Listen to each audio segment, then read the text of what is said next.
மது பிரியர்கள் பற்றி இவர் பேச நான் கேட்க காத்திருக்கிறேன். நிலவை ரசிக்க 1000 பேர், உங்கள் பேச்சை கேட்க கோடி பேர், கருப்பு கண்ணாடி அணிந்து சினிமாவை வியக்க வந்த கலைஞன், புத்தகங்களுக்கு நடுவில் குடியிருக்கும் ஒரு புதுமை பித்தன்,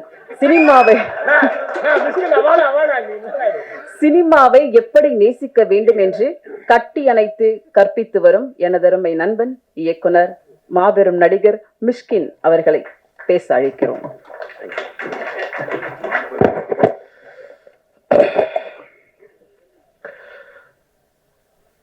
ரொம்ப ஐரணியான மேடையா பார்க்குறேன்.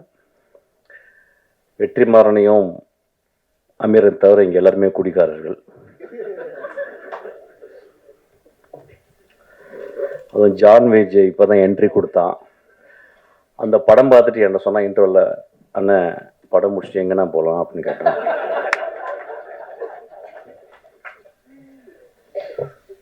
தமிழ் சினிமாவில் அதிகமாக இப்போ நான் நிறையா இதை பற்றி பேசும்போது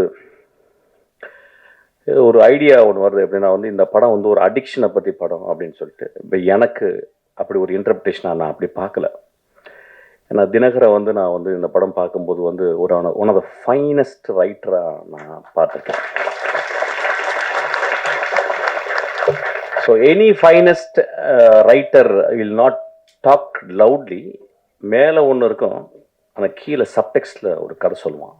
இந்த ஒட்டுமொத்த படமும் ஒரு சப்டெக்ஸாக தான் நான் பார்க்குறேன். குடி மனிதம் தோன்றலேருந்து குடி இருக்கு. இப்போ ஃபென்னி அப்படின்னா அங்கே விளைந்த கோவாவில் போர்த்துகீஸ் அவங்க கொடுத்த அந்த விதையிலிருந்து ஒரு பலரசத்தை எடுத்து அதை போதை ஆக்கி குடிக்கிறோம். தமிழ்நாட்டில் ஆதியில இருந்துச்சு. அதாவது எனக்கு அதை பற்றி ஃபுல்லாக தெரியும். ஆக்சுவலாக அவங்க சாராயமே எனக்கு காய்ச்சல் அளவுக்கு எனக்கு டெக்னாலஜி தெரியும். எனக்கு ஆக்சுவலாக நான் சினிமாவோட அதை கண்டுபிடிச்சிருக்கேன். எப்படின்னு கண்டுபிடிச்சிருக்கேன். அது மது உழப்பு வந்தா பிறகு நம்ம கவலைப்படாது, நான் காய்ச்சிருவேன், கவலைப்படாது. ஒவ்வொரு நாட்டுக்கும் போகும்போதும் அந்த நாட்டில் அந்த குடி இருந்து கொண்டே இருக்கிறது. அப்போ குடி அப்படின்னும் போது சமூகம் எப்படி பார்க்குறதுன்னா ஒரு காரி துப்புனை எச்சல் போலதான் ஒரு குடியை பார்க்குறது. மது ஒரு காலத்தில் ஒரு பெரிய சேக்ரட், ஒரு கம்யூனல் பார்ட்டிசிபேஷன். ட்ரைபல், எல்லா ட்ரைபலும் இப்போ நீங்கள் இப்போ இங்கே இருக்க 6 ட்ரைபல்ஸ் இருக்காங்க. நம்ம இதில் தோடாஸ் இருக்காங்க, குறும்பாஸ் இருக்காங்க. அந்த குறும்பாவில் 2 இது இருக்குது. கிட்டத்தட்ட ஒரு 5-6 பேர் இருக்காங்க. 5-6 பேருக்கும் அவங்களுக்கு இண்டிஜினஸாக அவங்க கிரியேட் பண்ண மது இருக்கு.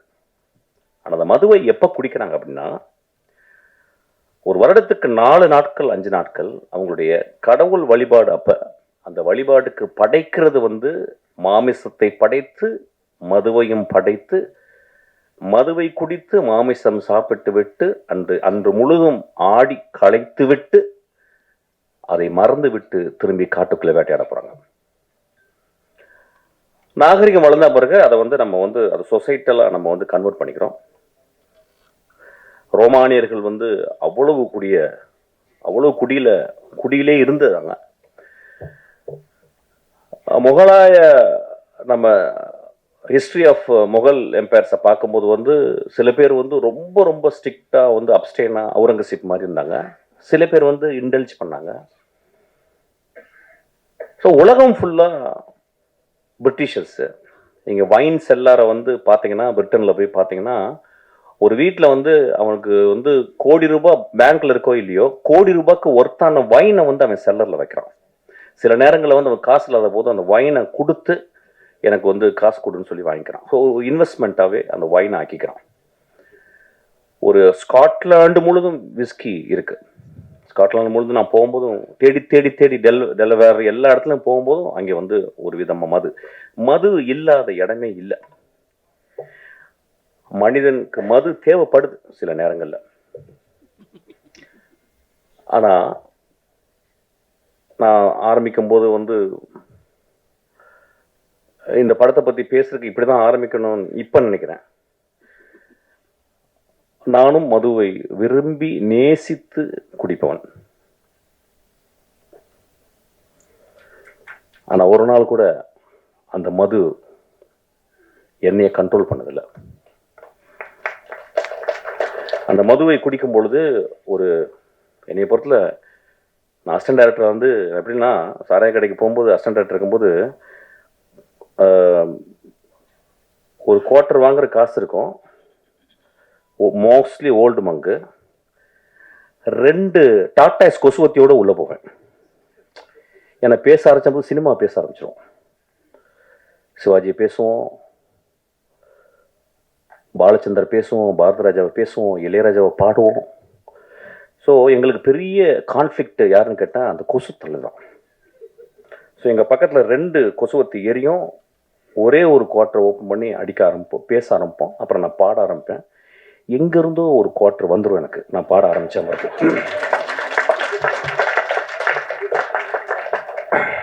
நான் காலேஜில் ஃபஸ்ட் இயரில் வந்து செட்டிநாடு பாலிடெக்னிக்கில் வந்து நான் வந்து அந்த ஃபஸ்ட் இயர் முடியும் போது செகண்ட் இயர் வந்து குடிச்சிட்டு என்ன பண்ணாங்க, என்னை பாட சொன்னாங்க. நான் பாடின பாட்டு வந்து பொண்ணை போல ஆத்தா. எப்படி பாடினேன்னு தெரியல, ஃபஸ்ட் ப்ரைஸ் கொடுத்துட்டாங்க எனக்கு. செகண்ட் இயர் முழு குடி.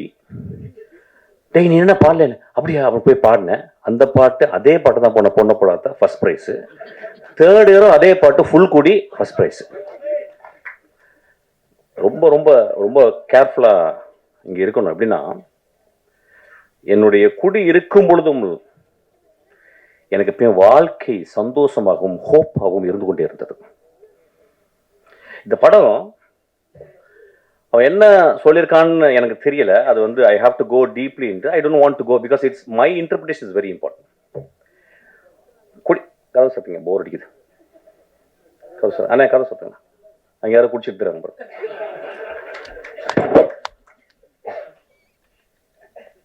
குடி நோயாகுதுன்னு சொல்றாங்கல்ல, அந்த நோயாகிறதுக்கு காரணம் என்னன்னு பார்க்கணும். இந்த குடியில் நோயாகும் மனிதர்களை நீங்க 99 விழுக்காடு one of the greatest human பீங்ஸா இருக்காங்க. பார்த்துருக்கீங்களா? பிரான்சிஸ் கிருபா இதே மாடியில் உட்கார்ந்து இருக்கும் போது பிரான்சிஸ் கிருபா ராம் பேசிக்கிருக்கான், நான் உட்கார்ந்துருக்கேன். பிரான்சிஸ் இங்க வந்து உட்கார்ந்து அவன் பேசுறான், நான் தான் திட்டி வெளியே அனுப்புனேன். நான் வெளியே போன பிறகு என்னடா மகனே இப்படி பண்றடா அப்படின்னு. எவ்வளவு பெரிய கவிஞன்டா. இன்னைக்கு என்னுடைய நண்பன் சங்கர் சுப்பிரமணியம் மிகப்பெரிய எழுத்தாளன், பெரிய கவிஞன். அவன் எழுதின ஒரே நாவலை, ஐ திங்க் கனியே ஏதோ ஒரு நாவலை படிச்சுக்கிருக்கான். எப்படி படிச்சுக்கிருக்கான்னா விழுந்து விழுந்து படிச்சுக்கிருக்காரு சங்கர். கன்னி என்ற ஒவ்வொரு வந்து சங்கர் சொல்லியிருக்கான். அப்ப அந்த மனிதன் அவ்வளவு நுட்பமாக தமிழ்நாட்டில் ஒரு மிகச்சிறந்த எழுத்தாளன், சீக்கிரம் சூரியன் மாதிரி வந்து மறைஞ்சிட்டு போயிட்டான். அப்ப ஏன் அடிக்ஷனுக்குள்ள போனான் அப்படிங்கும்போது ரொம்ப ரொம்ப நுட்பமாக கவனிக்கணும். நம்ம வீட்டில இருந்து ஒரு கிலோமீட்டருக்குள்ள, ஒரு 1/2 கிலோமீட்டருக்குள்ள நம்ம நண்பர்கள் சில பேர் வந்து போறதுக்கு காரணம் இந்த சமூகம் கொடுக்கும் அழுத்தம். இந்த படம் பார்த்து வந்து ரொம்ப கேர்ஃபுல்லான விஷயம் வந்து என்னுடைய மகனை, எனக்கு மகன் இருந்தால் என்னுடைய நண்பன் இருந்தால் நான் எப்படி பார்த்துக்கணும்னு ரொம்ப முக்கியம். ஒருத்தன் ஒரு குடிக்குள்ள போயிட்டு அவன் வந்து அடிக்ட் ஆகுறான் அப்படின்றது. ஏன்னா எல்லாருமே அடிக்ஷன் தான். போன் அடிக்ஷன், இப்போ நம்ம வந்து வெற்றி சொன்ன மாதிரி வந்து கேட்ஜெட் அடிக்ஷன், இன்ஸ்டாகிராம் அடிக்ஷனு. இப்போ நம்ம இன்ஸ்டாகிராமில் பார்க்குறோம், ரொம்ப ஆச்சரியமான ஃபெனோமெனன் பார்க்குறேன். எல்லா பொண்ணுங்களும் டான்ஸ் ஆடுறாங்க. என்னன்னு புரியல, தமிழ்நாட்டில் இந்தியா ஃபுல்லாக எனக்கு புரியல. எனக்கு என்ன எல்லாருமே விழுறாங்க. அப்புறம் என்னமோ செக்ஸியாக முதல்லாம் கடிக்கிறாங்க. எனக்கு புரியவே இல்லை. இதை விட அடிக்ஷன் உலகத்தில் இருக்க முடியும்? எனக்கு புரியல. ஒரு அழகான பெண், என் மகள், யாரோ அழகு லட்சணமா இருக்கா. அவ வந்து ஒரு கேவலமான ஓத்தாங்கம்மா ஒரு பாட்டு இருக்கும். அந்த பாட்டை பார்த்துக்கிட்டு அவ உதரெல்லாம் கடிச்சுக்கிட்டு அப்படின்னு சொல்றல. நண்பர்களை, இதை விட மோசமான அடிக்ஷன் இந்த சமூகத்தில் இருக்கான்னு கேட்கிறேன். அடிக்ஷன் எங்க இல்ல? இந்த வரப்போது இந்த ஐபிஎல் வரப்போகுது, நம்மளாம் அடிக்ஷன் இல்லையா? சினிமா விட்டு அப்படியே நேரம் போய் வாயை திறந்து பார்த்துட்டே இருப்போம். டோனி ரிட்டையரே ஆக போறது கிடையாது. டெண்டுல்கர் தொப்பையோட வந்து ஆடுவாரு. நம்ம அடிக்ஷன் இல்லையா? இந்தியா பாகிஸ்தானை எத்தனை வாட்டி தோத்துருக்கோம், ஜெயிச்சிருக்கோம். நாளைக்கு இந்தியா பாகிஸ்தான் நாக்க திறந்து பார்ப்போம் அப்படின்னு பார்க்க போறோம். Are we not addicted? சினிமாவை முதல் ஷோ போய் பார்க்கறது அடிக்ஷன் கிடையாதா? ரசிகர் மன்றவங்க பெரிய பெரிய கார்ட்போர்டு வச்சு அதில் பால் ஊத்துறது அடிக்ஷன் கிடையாதா? எது அடிக்ஷன் இல்லை? எனக்கு கல்யாணம்னா எனக்கு பட்டு புடவை இல்லைன்னா கல்யாணமே இல்லைன்னு சொல்லி ஒரு பொம்பளை சொன்னா அதுவும் அடிக்ஷன் தான். when we are so obsessed with something, it is called addiction. நம்ம அடிக்ஷன் நம்ம எப்படி ரொம்ப ரொம்ப அப்படி பார்க்கணும், ரொம்ப கேர்ஃபுல்லாக பார்க்கணும். இது ஒரு நல்ல ஒரு ஆப்பர்ச்சுனிட்டி தான் பார்க்குறேன். அவனுக்கு ரொம்ப ஐ ஷுட் தேங்க் யூ. அந்த படத்தில் அப்படி இந்த நோயின்னு சொல்கிறாங்களா, அந்த அடிக்ஷன் ஆகி நோய் ஆன பிறகு அவங்க திரும்பி வர்றதுக்கு வாய்ப்பு இல்லைங்கும் போது நிஜ வாழ்க்கையில் நிறைய பேர் அடிக்ஷன் ஆகி அந்த இடத்துக்கு போகும்போது அது அது அது ஒரு point of no return. There is a point. I don't call it as a disease. I may even call it as a noble disease.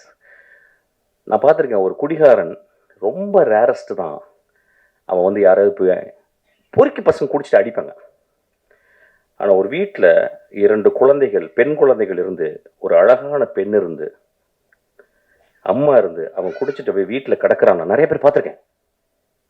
என்னுடைய மனைவியினுடைய தந்தையார் அவர் அப்படியே அமைதியாக ஈவினிங் வந்து அப்படியே மெதுவாக குடிக்க ஆரம்பிச்சு கத்த ஆரம்பிப்பார். அப்படியே அப்புறம் தூங்கிடுவார். அந்த ஈவினிங் முடியல. நான் பார்த்து என்னடா அது நல்லா தானே இருக்காரு, காலையில் நல்லா தான் இருக்காரு, மாப்பிள்ளை எல்லாம் பேசுறாரு, நைட்டானா அவங்க குடிச்சிடுங்க. ஆனால் எந்த வச்சுக்க மாட்டேன். நான் அவர் ஒரு பெரிய குடிக்கிறாருல்ல, நான் செஞ்சிருவேங்கனால கொஞ்சம் அவர் பயந்து அப்படி அட்ஜஸ்ட் பண்ணிடல. அப்போ நான் பார்க்குறேன் இந்த சமூகத்தில் யாரு குடிக்காரன்ல, நான் அதான் தான் சொல்கிறேன், நான் பெரிய குடிக்காரன். ஆனால் எனக்கு பெரிய ஹோப் இருக்கு. எனக்கு மிகப்பெரிய போதை அதை விட இருக்கு. அது சினிமா. மிகப்பெரிய போதை எனக்கு அது இருக்கு. அது வந்து குரசவா. மிகப்பெரிய போதை இருக்கு. ஒருத்தன் இருக்கான் பாரு, இளையராஜான்னு ஒருத்தன் குடிச்சிட்டு அதுதான் சைட் டிஷ். எனக்குலாம் போட்டு சைட் டிஷ் அதான். மனிதர்களை அதிகமாக குடிகாரன் ஆக்குனது அவர் தானே வச்சுங்களேன். ஏன்னா இனிஷியேஷன் அங்கேதான் நடக்கும் ஆக்சுவலி. நான் சொல்றேன், once in a while I just go out actually. ஏன்னா ரொம்ப சீரியஸா பேச முடியாது. ஏன்னா திடீர்னு ரஞ்சித் படபடன்னு பேசிட்டே இருந்தான். என்னடா அப்படி பேசுறான், சீரியஸா பேசுறான்னு அப்படி I cannot talk that. So பரவாயில்ல, சின்ன சின்ன கான்ட்ரவர்சி வரட்டேன், அப்புறம் இன்ட்ரெஸ்டிங்கா இருக்கணும்ல ஏதாவது. அப்ப so we have to think very sincerely. இந்த படம் வந்து எல்லாருமே பார்க்கும்போது உடனே ஒரு கட்டம் கட்டியோ அவன் தான் பயந்துகிட்டே இருக்கான் வீட்டில் புளிச்ச கரைச்சி 24ஆம் தேதி எல்லாம் குடிகார கதை பண்ண நினச்சிக்கிறேன். ஏங்க ஒரு எக்ஸ்ட்ராடனரி ரைட்டர் நான் சொல்லிட்டேன். அவன் எக்ஸ்ட்ராடனரி ரைட்டர் என்ன பண்ணுறான், தான் முதல் படம் எடுக்கும்போது அவன் தேர்ந்தெடுக்கிறான் என்ன கதை பண்ணலான்னு. எப்படியாவது ஒரு குத்துப்பாட்டு வச்சு ஒப்பேத்திடலாம், ஒரு பெரிய தலைக்கு வந்து கதை சொல்லி எதாவது பண்ணிடலாம், ஏதோ ஒன்று சொல்லி பண்ணிடலாம், இப்படிலாம்.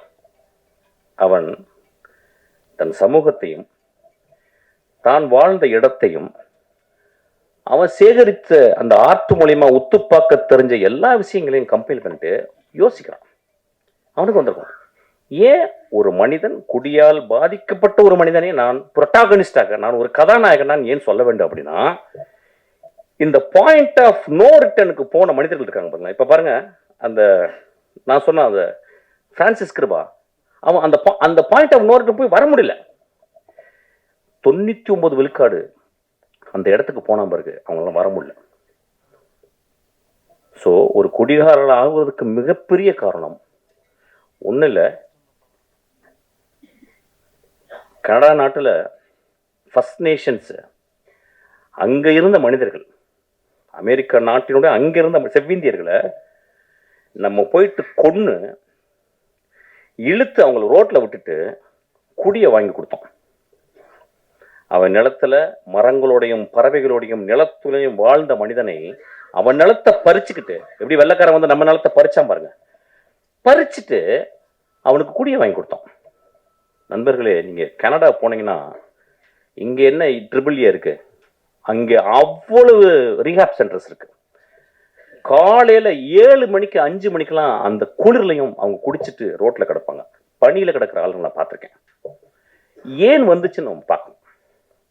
நம்ம ரொம்ப தள்ளி போயிட்டு ஒரு காரி துப்புற மாதிரி ஒரு குடிகாரம் படுத்திருக்கும் போது அப்படி பார்த்து போயிடுறோம். அவன் ஒருவேளை பிரான்சிஸ் கிருபாவாக இருக்கலாம். பிரான்சிஸ் கிருபா ஏன் அப்படி வந்தான்னா, நீங்க பிரான்சிஸ் கிருபாவுடைய லைஃபை போயிட்டு நீங்க போய் பார்க்கணும். அதுக்கு யாராவது நிச்சயம் ஒரு காரணம் இருக்கும். ஒரு குடிகாரர்களாக இந்த சமூகத்தில் புறந்தள்ளப்பட்டவர்கள், அதுக்கு நம்மளும் ஒரு காரணம் நான் சொல்ல வரேன். அதுக்காக தான் அந்த படம் எடுத்திருக்கேன்.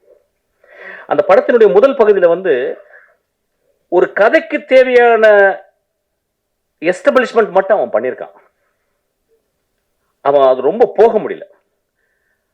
ஆனா அது ரொம்ப எனக்கு வந்து பொருந்தமா இருந்துச்சு. ஏன்னா குடிகாரர்களை பத்தி நான் பார்த்துக்கிட்டே இருக்கேன். நானே குடிகாரன், எனக்கு தெரியும். என்னைய அப்பப்போ கன்னடில் போய் பார்ப்பேன். ஆக்சுவலா அந்த மனிதனுக்கு ஹோப் இல்லை லைஃப்ல. ஏன்னா ஒரு கடுமையான வறுமை. அவன் ஒரு பெரிய ஆர்டிஸ்ட். அவன் சொல்றான், ஏய் என் வேலையை நீ சொல்லாதறான்றான் குடிச்சிட்டு. ஆனா குடிச்சிட்டு சொல்றான். அவனை யாராவது அங்க இருக்கவன், அண்ணா நீ எவ்வளவு பெரிய ஆர்டிஸ்ட்னா, நான் சாயங்காலம் குடினா, ஆனா இந்த ஆர்ட் ரொம்ப முக்கியம்னு. ஒருவேளை அவனுக்கு இந்த சமூகம் சரியான வேலையும் சரியான அவனுடைய அறிவுக்கு அங்கீகாரம் கொடுத்திருந்தால் அவன் குடித்திருக்க மாட்டான். அவன் ரோட்ல போய் யாரையுமே அடிக்கலங்க அந்த படத்துல. அவன் ரோட்ல போற பொம்பளையை கைப்பிடிச்சிடல. தன் மனைவி, தான் கைவிட்டு போன மனைவி இன்னொரு மனிதனோட நிற்கும் போதும் இவன் எழுதின அந்த கதாபாத்திரம் ரொம்ப அமைதியா இருக்கு. அவன் போய் சட்டை பிடிக்கல. உலகத்தின் மிகச்சிறந்த சீனுங்க அது. அந்த இடத்துல அப்படியே நிக்கிறான். அமீர் சொன்னார், ரொம்ப அழகா சொன்னார். ரொம்ப நுட்பமான மனிதன் அவர் சொன்னார். அந்த மனைவி கேட்கிறா, 10 வருஷம் என் ஆசை விட்டுட்டு போயிட்டேடா. ஏடா 10 வருஷம் முதல் நாள்ல இருந்து குடிக்கிறேன். 10 வருஷம் எங்க அப்பா அம்மா பொத்து ஓன்ட்டு கொடுத்தாங்கடா, உன்னை நம்பி வந்தனடா. 10 வருஷம் என் இளமையை இழந்துட்டேனடா. நீ குடிக்கும் போது மட்டும், குடிச்சிட்டு போதை வரும்போது மட்டும் என் பக்கத்துல வந்து படுத்திருக்கேடா. என் உள்ளத்தை நீ வந்து என்னைக்காவது பார்த்திருக்கியாடா? உடலை மட்டும் தான்டா பார்த்திருக்க. நான் சமைச்சு போட்ட மீன் குழம்பை மட்டும் தான்டா ரசிச்சிருக்க. என் உள்ளத்தை ரசிச்சிருக்கியான்னு கேட்குறான். ரொம்ப எக்ஸ்ட்ரானரியான ஒரு இடம். ஆனா அந்த மனிதன் அந்த இடத்துல ரொம்ப அமைதியா நிற்கிறான். ஸோ ரொம்ப ரொம்ப careful. Cinema it is not just portray facts, it's a fictional reality. ரியாலிட்டியோடைய பெருசு நான் ஃபிக்ஷன் சொல்லுவேன். இல்லைன்னா காஃப்காவுடைய மெட்டமார்ஃபசிஸ் இன்னும் இந்த உலகம் படிச்சுட்டு இருக்குமா? One day Gregor Samsa woke up and found he became a vermin or an insect அப்படின்னு சொல்ற இதை விடவா ஒரு பெரிய ஒரு ஃபேரிடேல் இருக்க முடியும்? ஸோ இந்த படமும் ஒரு ஃபேரிடேல தான் நான் பார்க்குறேன். ஏன்னா ஒரு நம்ம சமூகத்தில் ஒரு குடிச்சு கிடந்தவன் பக்கத்தில் பார்க்க மாட்டோம். குடிக்கிறவன் தன்னை அவனுக்கு பார்க்கறதுக்கு வாய்ப்பு கிடையாது. குடிகாரனோடு வாழ்ந்து கொண்டிருக்கும் அந்த குடும்பம் அவனை எப்படி அவனோட அன்பு செலுத்த முடியும்னு தெரியாது. இந்த படம் அதை சொல்லிக் கொடுக்கும். ஒரு குடிகாரன் இந்த படத்தை பார்த்தால் நான் ஹோப்போடு நான் எப்படி வருவேன்னு இந்த படம் கற்றுக்கு தரும். ஒரு குடிகாரனோடு இருந்த ஒரு மனைவி இந்த படத்தை பார்த்தா, என் மாமாவை, என் அத்தானை நான் பத்திரமாக எப்படி இன்னும் அன்பு செலுத்தி அவனை பத்திரமாக அந்த அந்த பாயிண்ட் ஆஃப் அந்த இறப்புல இருந்து நான் கொண்டு வருவேன்னு இந்த படம் கத்துருங்க. குடிகாரனுக்கு பிறந்த 2 குழந்தைகள் இந்த படத்தை பார்த்தா, ஐயோ என் அப்பா எவ்வளவு நோபலான ஆளு, எங்க அப்பா குடிச்சிட்டு மிச்ச காசை எனக்கு வந்து தின்பண்டங்கள் வாங்கிட்டு வரானே அப்படின்னு சொல்லுவோம். ஐயா, மனிதர்களை நம்ம உடனடியாக எடை போட்டுறோம். ஏன்னா நம்ம எப்பயுமே பாக்கெட்ல ஒரு தராசு வச்சிருக்கோம். அவன் வந்து சும்மா அப்படி சிரிச்சுட்டாவே ரொம்ப நல்லா இருக்கும்ல அப்படிமா. அவன் பெரிய பாடா இருப்பான். அவன் ஓ ஃப்ராடு பாடா எதனா இருப்பான். நம்ம உடனே நல்ல மனுஷன் இல்ல, அப்புறம் ஒருத்தன் வந்து என்ன அப்படின்னு போவான். ஒருத்தன் பெரிய பூலாட்டம் பறிச்சு போறப்பா அப்படின்பா. மனிதர்கள் நம்மளுடைய கொடுமையான அடிக்ஷன் என்னன்னா, உடனடியா பாக்கெட்ல இருந்து ஒரு திராஸ் எடுத்து போட்டு நில்லுப்பா, நில்லு அப்படின்னு. மனிதர்களை நிறுக்க வேணாம். மனிதர்களே, ஒரு எழுத்தாளர் சொல்லியிருக்காரு, ஒரு மனிதனை பற்றி தெரிந்து கொள்ள வேண்டும் என்றால் 5 வருடம் அவனோட நீங்க பயணப்பட்டிருக்கணும்ன்றாங்க. ஸோ மனிதர்களை நம்ம வந்து அவ்வளோ சீக்கிரம், குடிகாரலாம் ரொம்ப மோசம். நான் இன்னைக்கு குடிகாரர்களுக்காக பேச வந்திருக்கேன் ஆக்சுவலாக. ஏன்னா எல்லாருமே பயங்கரமா அடிக்ஷன், ரொம்ப பழைய அடிக்ஷன். ஹோப் கொடுங்க ஒரு மனிதனுக்கு. ஒரு திரைப்படம் தான் இன்னைக்கு வாழ்க்கையில ஹோப் கொடுக்குது. இந்த படம் ஹோப் கொடுக்குது. இவ்வளவு பேரும் நிறைய குடிகாரர்கள் இருக்காங்க எனக்கு தெரியும். பிரபஞ்சன் மாதிரி வந்து குடிகாரர்கள், குடிப்பவர்கள். இந்த சமூகம் குடித்து கொண்டே தான் இருக்கும், குடித்து கொண்டே இருக்கும். ஏன் இப்ப வந்து கொக்கையை மூக்குல பிடிச்சி இழுக்கலையா? எல்எஸ்டி வாயில போட்டுக்கலையா? இப்ப எக்ஸ்டசி போடலையா? அதெல்லாம் வந்து ரொம்ப சூப்பரா வந்து அப்படியே வந்து பிஎம்டபிள்யூல வந்து இறங்கி எக்ஸ்டசி போட்டா அவங்க ஒரு 16 வயசு பொண்ணு போடுது. சனிக்கிழமைகள் நீங்க போய் பாருங்க, கருப்பு கலர்ல ட்ரெஸ்ஸை போட்டுக்கிட்டு அப்படி கருப்பு தேவதைகளா போயிட்டு ஃபுல் எக்ஸ்டசி தான். அது குடிகாரம் இல்லையா? அதை நம்ம வந்து சமூகத்துல ஒத்துக்கிறோம். அவங்க வந்து ஆடிக்கிட்டு இருக்காங்க ரொம்ப சத்தமாக போட்டு. நிறைய பேர் என்ன பாருங்க, எத்தனை ஆக்சிடென்ட் ஒரு மாசத்துக்கு, எத்தனை ஆக்சிடென்ட். யாரு ஆக்சிடென்ட்? சைக்கிள்ல போய் இடிச்சு குடிச்சிட்டு போய் அடிச்சு சாவடிக்கிறான். எத்தனை பணக்காரர்களுக்கு தன் மகள்களும் மகளும் குடித்து கொண்டு இடித்து போறல, அதெல்லாம் தெரியல நம்மளுக்கு. குடிகாரர்களை ரொம்ப ரொம்ப கேர்ஃபுல்லா பார்த்துக்கணும். ஹோப், இந்த படம் எனக்கு ஹோப், எனக்கு ஹோப்பா தான் பார்க்குறேன். சிரிக்காதீங்க, அது உடனே ஜோக் ஆக்கிறீங்க. இந்த படம் ஒரு அப்படித்தான் நான் பார்க்குறேன் இந்த படத்தை. இந்த படம் அப்போ திரும்பி, அதாவது இப்போ மிஷ்கின் வந்து பேசினது, அது கொட்டுக்கலைக்கு அப்படி தான் பேசினேன். ஒருத்த கொட்டுக்கலைக்கு பேசிட்டான், ஒருத்த இதுக்கும் பேசிட்டான். வேற என்ன தலைவர்கள்லாம் நடிக்கிற படத்தையே போய் பேச முடியும்? நான் சமூகத்தில் நான் ஹோப்போடு வாழ்ந்து கொண்டிருப்பவன். என் படத்தை, இந்த படத்தை பார்த்துட்டு போனா நம்ம குடிக்கிறத நிப்பாட்டுவோம். அந்த மாதிரி சினிமாக்கு தான் சப்போர்ட் பண்ணணும். ஒரு கொட்டுக்காளியை பார்த்தா அது தலையில கொட்டுச்சு, அதை ஒத்துக்க முடியல. ஒரு சமூகத்தை தலையில கொட்டினான், ஒட்டுமொத்த சமூக தலைவன். கொட்டக்கூடிய படங்கள் தான் இதுவும். ஒரு காளி தான் அது. பாட்டில் தான் ஒரு காளி தான், ஒரு காளியாத்தா தான் அவன். காளியாத்தா உள்ள போனனாலதான் அவனுக்கு இந்த படத்தை எழுத முடிச்சு. அவன் ஈஸியா அப்படியே வந்து ஒரு படத்தை நீளம் போனச்சுன்னா மச்சான் ஒரு ஆட்டம் ஆடிட்டு ஒரு மொத்தம் அப்படி பண்ணா படம் ஓடிடுமே. அவன் ஏன் கஷ்டப்படுறேன்னு சொல்றான். கஷ்டப்பட்டு படம் எடுக்கிறேன், கஷ்டப்பட்டு படம் மயிறு நம்ம அதுக்கு தான் வந்திருக்கோங்க.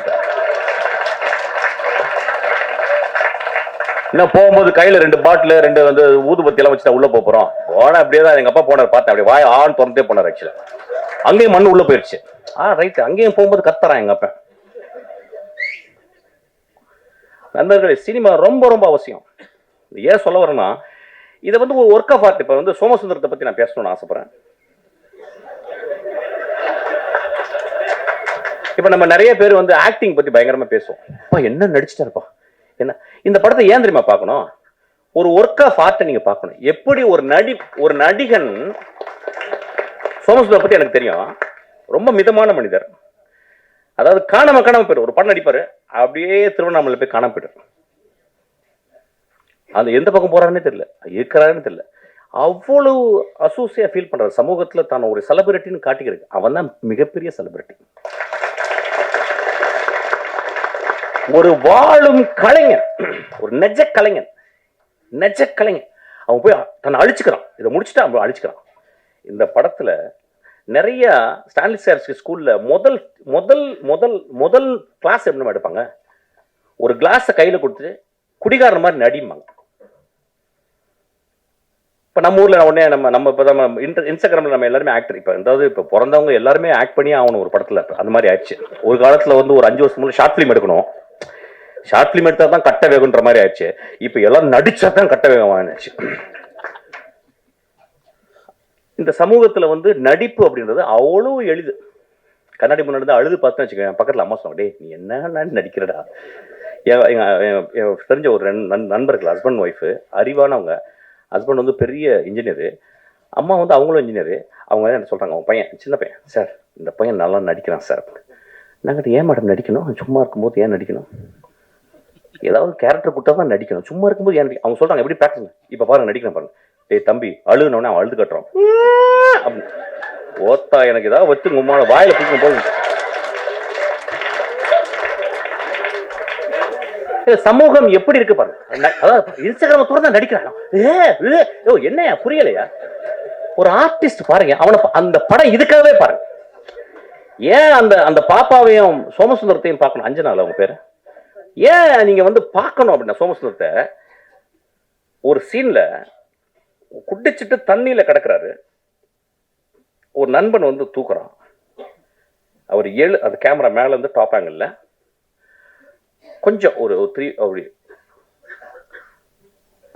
இருக்கு. அவர் அப்படி திரும்பி பார்க்கிறார். எனக்கு நெஞ்சே வெடித்து போல இருந்துச்சு. 27 வருஷம் சினிமாவை ஒத்து பார்த்துக்கிருக்கேன். மிகச்சிறந்த நடிகர்களோட நடிச்சுக்கிருக்கேன். ட்ரெயின்ல மிகச்சிறந்த நடிப்பை வந்து என் தம்பி வந்து விஜய் சேதுபதி கொடுத்துருக்கான். நான் அந்த சோமசுந்தரனுடைய அவன் திரும்பி அந்த உலகத்தை பார்க்குறான். இடதுபுறம் திரும்பி அதை டைரக்டர் சொல்லி கொடுக்கவே முடியாது. There is a territory where director cannot enter. Only an actor with extraordinary sensibility, with zero ego, he performs. நண்பர்களே, அந்த ஒரு ஷாட்டுக்கு நீங்க கொடுக்குற 150 ரூபாய் ஈக்குவல் ஆயிடும். அந்த ஒரு ஷாட்டு உடனே ஒரு குரூப் போய் எழுதும், என்ன அப்படி பிடிங்கிட்டாரு, நாங்களும் தான் பார்த்தோம், இப்படி திரும்பினாரு, அவ்வளவுதானே. எழுதுங்க நண்பர்களே, எழுதுங்க. நம்ம என்ன பண்ண முடியும்? நம்ம தான் தராசு வச்சிருக்கோமே. மிஷ்கின் சொல்லிட்டு அவங்க கல் இந்த பக்கம் வச்சிருக்கேன், அப்படி தூக்கிடு சொல்லு. அதுக்கு தான் பண்ற. 25 வருஷம் என்னை திட்டி 25வது வருஷத்துக்கு இவனுக்கு ரசிகர் மன்றம் ஆயிடுவாங்க. நீங்க அது நடக்கும். கண்டினியூஸா தான் பண்ணிக்கிட்டு இருக்கேன். அப்ப நீங்க இங்க இருக்க ஜெனரேஷன், நியூ ஜெனரேஷன் என்ன பாக்குறாங்க? நடிப்பு அப்படின்னா என்னன்னு ஒரு எழவே தெரியலங்க. இது நடிப்பே கிடையாது, இது ஆப்பு, இது அவலட்சணம், அழுக்குது. ஆக்சுவலா ஒரு மனிதன் எங்க நடிக்கிறான் அப்படின்னா, கடுமையான பொய்யை சொல்லும் போது நடிக்கிறான். எங்க வீட்டுல நான் 10 பைசா திருடுறேன் எங்க அம்மாக்கு தெரியாம. எங்க அம்மா அப்படியே பாத்ரூம்குள்ள போகும்போது அப்படி நீளமா அப்படி போவாங்க அந்த பாத்ரூம்ல. அப்ப நான் வெயிட் பண்ணுவேன்.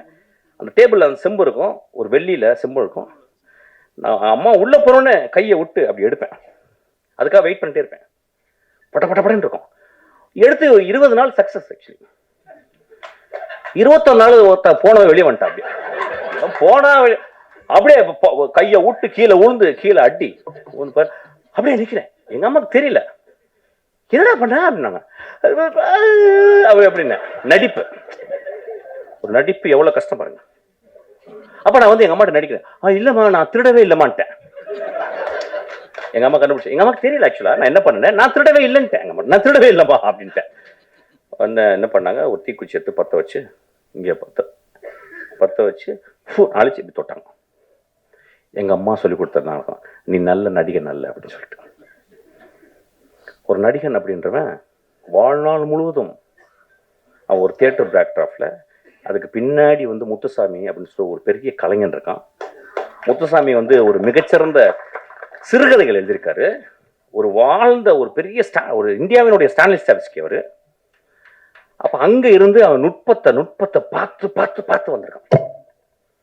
அப்ப அவன் ஒரு டெக்ஸ்ட் புக் சமூகத்துக்கு. ஒரு மனிதன் எப்படி நடிக்கிறான்றதை எப்படி பார்த்துக்கணும். அந்த பாப்பா நடிச்சிருக்கா. நான் சொன்னேன் படம் பார்த்து போதுண்டி உனக்கு அப்படின்னு. நீ ரொம்ப வெயிட் பண்ணி இந்த பாரு பயங்கரமான காருகர்லாம் வாங்கி பெரிய லெவலில் நடிக்கணும்னு நினைக்காத. உன் லைஃப்ல ஒரு சத்யஜித் ரே படத்தில் நடிச்சது அளவுக்கு நீ நடிச்சிட்டு போதுண்டி உனக்கு. ரொம்ப எக்ஸ்ட்ராடனரியான ஒரு இந்த படத்தில் நான் இப்போ என்னன்னா நம்ம என்ன நினைக்கிறோம்னா, சினிமாவை முழுக்க முழுக்க கேளிக்கையாவே பார்க்குறோம். போன உடனே மச்சான் என்ன மச்சான் 5 நிமிஷத்துல பாட்டு ஏதாவது வருதா, அப்புறம் என்ன, இதுதான் வீட்டில் நடந்துகிட்டே இருக்கு. ஒரு சினிமான்றது என்னங்க, ஒரு பெரிய டிசிப்ளின்ங்க, ஒரு தவம்ங்க. சினிமா என்ன நடக்குது, உள்ள போறீங்க, செல்லெல்லாம் ஆஃப் பண்ணி உள்ள வைக்கிறீங்க. அவன் நாதல்லாம் போடுவான், அதெல்லாம் அங்கேயும் பேய்கள்லாம் வரும். அதை சின்ன குழந்தைங்களுக்குலாம் வரும்.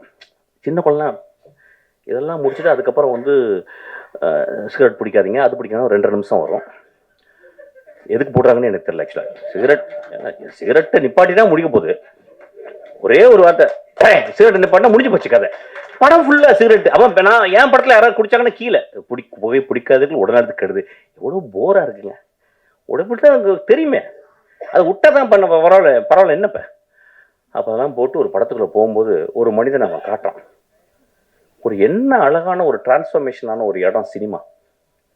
அந்த மாதிரி ஒரு சினிமா. ஸோ ஒரு கேளிக்கையாக மட்டும் சினிமா நீங்க இந்த படத்தை பார்க்காதீங்க. நான் சொல்லுவேன், இந்த படத்தை பார்க்காதீங்க ப்ளீஸ், வராதீங்க. சமூகத்தின் மேல உங்களுக்கு, உங்க மேல உங்களுக்கு, உங்க குழந்தைகள் மேல உங்களுக்கு, உங்கள் தாய் தந்தையர் மேல, உங்க நண்பர்கள் மேல, உங்க பக்கத்து வீட்டுல இருக்க ஒரு நாய் மேல உங்களுக்கு அன்பு இருந்தா கூட நீங்க நல்ல திரைப்படங்களை தேடி போய் பாருங்க. கேளிக்கை படங்களை பார்க்கணும், வேடிக்கை படங்களை பார்க்கணும். அது ஒரு ஆர்ட் ஃபார்ம். ஒரு எப்படி சொல்றது, ஒரு sub art form. This is a great art form. இந்த கிரேட் ஆர்ட் ஃபார்ம் அவன் எடுத்திருக்கான். இந்த படத்துல அந்த பாரிடே எந்திரிச்சு அவன் நடிச்சிருக்கான். எனக்கு அவன் ஜமால நடிச்சான். படம் பார்க்கல, ஜமா ஜமான்னாங்க. என்னடா மொத்த ஜமா ஜமான்னு விட்டுட்டேன். என் தம்பி வந்து கேட்டான், என்னடா ஜமா பார்க்கல? டே சரி ஜமா பார்க்கல விட்றா, என்னடா பார்த்துக்கலாம்டா விட்றா. அவன் வந்து அப்பப்போ வருவான், வந்து ஒரு 2 தடவை ட்ரிங்க்ஸ் போட்டிருக்கான் என் கூட இப்படி நடுவில். இந்த படத்துல அவன் வந்து ஒரு அடிக்டட், அதாவது எப்படின்னா அடிக்டட்னா தி அடிக்டட், அதாவது வந்து உலகத்தின் உச்சத்துக்கு ஒரு அடிக்ஷன் போங்கல்ல, அந்த கேரக்டர்.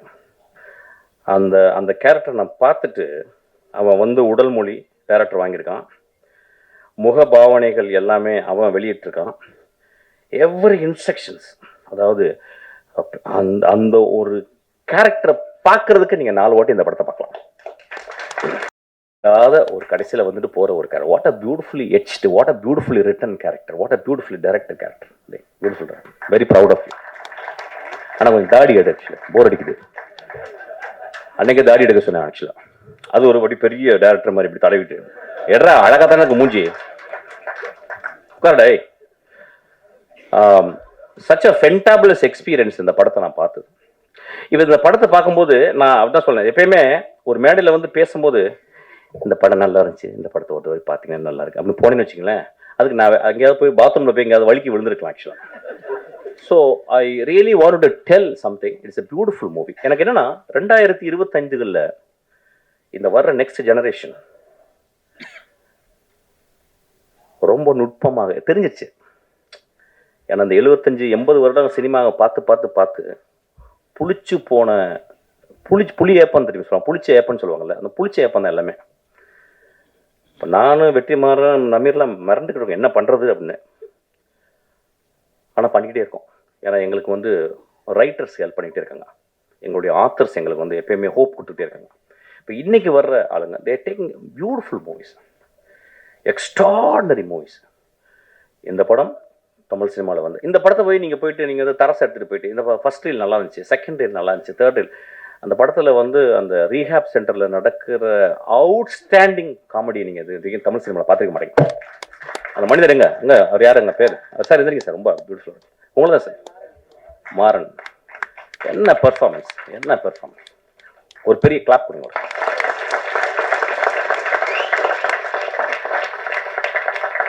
ஸோ இந்த படத்தை நீங்கள் வந்து எப்படின்னா உங்கள் சுயத்தை அவுத்து வச்சுட்டு, உங்களுடைய அப்சஷன் எல்லாம் அவுத்து வச்சுட்டு அப்படியே ரொம்ப அமைதியாக பார்த்தீங்கன்னா, it's a very beautiful tale, it's a moral tale. இது வந்து ஒரு ஒரு எக்ஸ்ட்ராடனரி உங்களை சிந்தனையை தூண்டுது. ஒரு குடும்பம், அதாவது என்னன்னா நம்ம எல்லாருமே லைஃப்பை வைக்காரியஸாக தான் பார்க்குறோம். நம்மள்ட்ட இல்லை பக்கத்து வீட்டுக்காரன் குடிக்காரன், நம்மள்ட்ட இல்லை பக்கத்து வீட்டுக்காரன் ரேபிஸ்ட்டு, நம்ம இல்லை பக்கத்து வீட்டில் பொண்டாட்டி அடிக்கிறான், இல்லையா பக்கத்து இருக்கிற பொண்டாட்டி அடிக்கிறான், நானும் அடிக்கிறேன் அவன் கூட, ஏதோ ஒரு வகையில் அவன் குடிக்கிறான்னா அதுக்கு நானும் ஒரு காரணியா. இந்த சமூகத்தில் சமூகம் வந்து எப்படின்னா ஒரு சிலந்தி வலை தான், ஒரு இடத்த தொட்டால் இந்த பக்கம் அதிரும். சமூகம் எல்லாம் எவ்ரிதிங் இஸ் இன்டர் கனெக்டட்.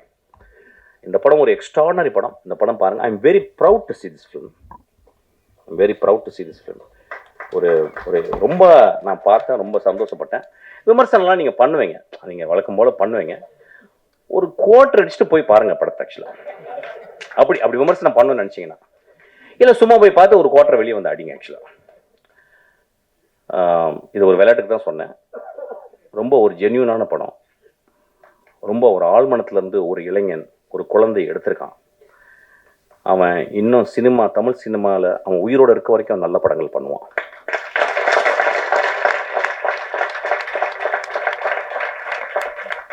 ரொம்ப நாளைக்கு அப்புறம் அவன் வந்து டைட்டிலில் போடும்போது, தேங்க்ஸ் கார்டில் போகும்போது சிங்கிஸ் ஐட் மேத்தோன்னு போட்டிருந்தான்.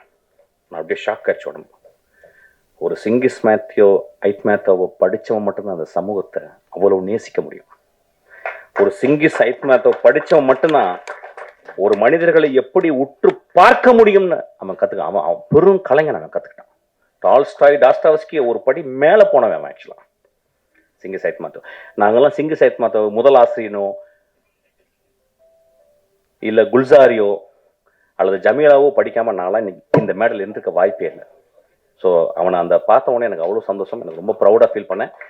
நல்ல படங்கள் நீ பண்ண போகிற ஃபுல்லாக, அதுக்கு நீளம் அவன் ரொம்ப எக்ஸ்ட்ரானரியாக